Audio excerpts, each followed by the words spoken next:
Hi y'all, here's a story time of how I got out of getting in trouble at school. So I believe I was in first grade at the time, and I had a best friend named, let's just say, Allie. Allie had this huge crush on this boy named, let's just say, Mark. Mark liked Allie, and Allie liked Mark back. So word got around that they both liked each other, so they scheduled a wedding.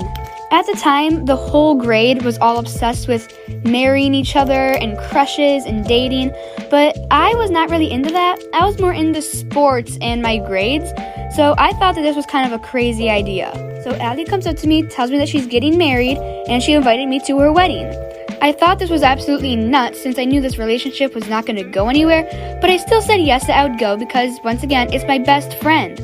So the day comes, Allie wears a dress and heels to school, so she would look like a bride. I honestly forgot what Mark was wearing, but it was probably not groomly at all. But the wedding was scheduled for during recess. So we go through the school day. Allie was pretty excited about her wedding. I'm pretty sure Mark was too. And we finally make it to recess. I still thought this was an absolutely nuts idea because literally nothing was going to happen in this relationship. But I was still supportive and hyping her up. So we go out to recess and they have the wedding. It was kind of behind the play structure, so it was kind of hidden so the new names wouldn't see. So I went over there for 2 minutes, but then I just thought this was absolutely horrible and boring, so I just left. But then once again, word got around and the lunch lady came. The lunch lady made all of them go down to the principal's office, and I got in huge trouble for this. While I was just sitting on the slide laughing because I knew I got out of trouble. This is a story of the time that I caught my neighbor's mom talking smack about me. So I don't know about you guys, but every single Wednesday in my middle school, we would have a bagel sale. And some people's parents would come in to help out. And my neighbor's mom was one of those parents. And I had a best friend at the time whose mom would also work at the bagel sales. But this best friend of mine, her mom never let us hang out with each other because she felt that I was a bad influence on her.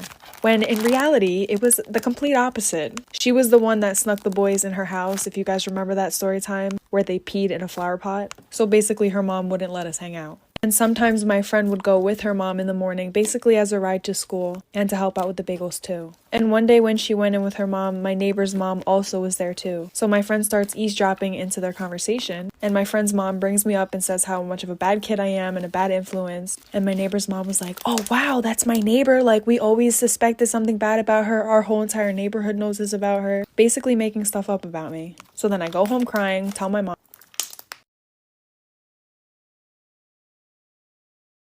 If a website ever asks you these questions, don't do what she did. Once there was a girl named Masha who heard that there's a new service that gives everyone free internet access. So she decided to use it, but this would lead to something horrifying for Masha and her family. After she connected to this internet service, a web page popped up asking her to register some information, but the questions were oddly personal. It asked, "What's your usual mode of transportation?" with a photo of a bus, a boat, a train, and a plane. Masha took her bike to school every day, so she clicked on the train instead. But the next day, the local news showed that there was a horrific train crash that killed everyone on board. Masha thought that this was a coincidence, but soon she'd realized that she made a deadly mistake. Later, she needed to use the internet again, so she logged back in. This time it asked, "What kind of home do you live in?" along with 4 different pictures of different types of homes. She clicked apartment even though her and her family lived in a house. And the next day, the apartment building near her school burned down. The police suspected arson. Then she went back to the internet server one last time, but this time it showed a photo of her mother, father, sister, and herself with the question, "Who is your favorite family?"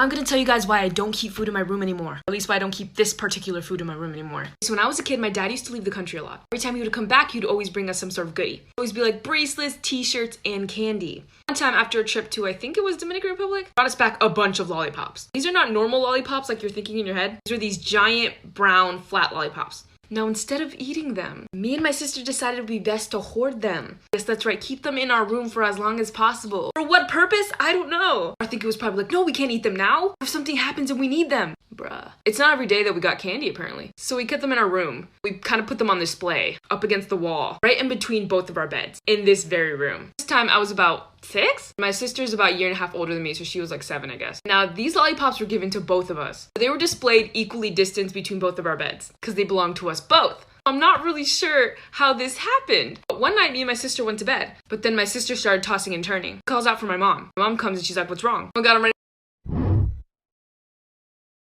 Okay, so can we please talk about how McDonald's is responsible for one of the biggest conspiracies? Yes, McDonald's. It became a massive FBI investigation and involved one of the biggest Italian mob families in New York. Well, around 1987, there was a little bit of a decline in the fast food industry, and McDonald's was really feeling it, so they were like, oh my gosh, how can we improve our sales? And this is when they decided to partner with Simon Marketing. And they had some amazing business ideas. They helped them come up with the Happy Meal, and they helped them come out with the Monopoly game. I don't know if you guys remember this, but I used to play it a lot as a kid. You would get this little sticker that you could peel off on the back of drinks, boxes. It would offer you a free Big Mac, a drink upgrade, but some of them offered way bigger prizes, like jet skis, cars, all the way up to $1 million. Yeah, I never found one of those. But you could always bring it back and add it to your Monopoly board. And anyone could participate even if you didn't buy anything from them. Like you could just go in and ask for a chip or else it would have been considered gambling. McDonald's sales jumped 40%, so they were making bank. But it didn't take long for someone to tip off the FBI.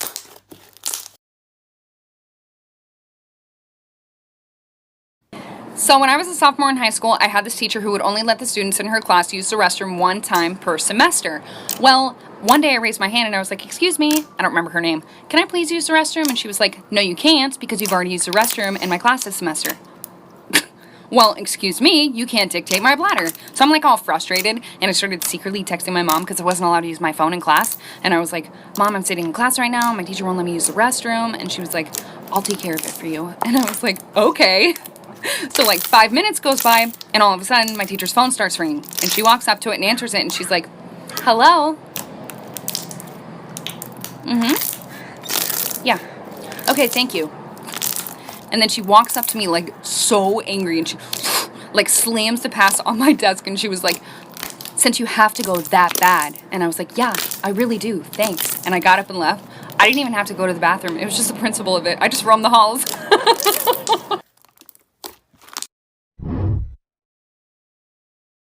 So I used to know this girl who would constantly say things like, guys, sorry, I'm so ugly. I just ruined the whole group photo, I'm sorry. And then everyone would automatically comfort her and be like, no, you're beautiful, you shine. And then she would be like, no, but thank you. And she would do the same thing over and over again, trying to get everyone's attention. So eventually I got tired. So the next time she came to me saying, I'm so ugly, I was like, you know what? You are. She was like, what'd you say? And I was like, bitch, if you think you're ugly, I can crop you out of the photo. The fuck do you want me to tell you? I'm not the one who made you look like a woolly mammoth.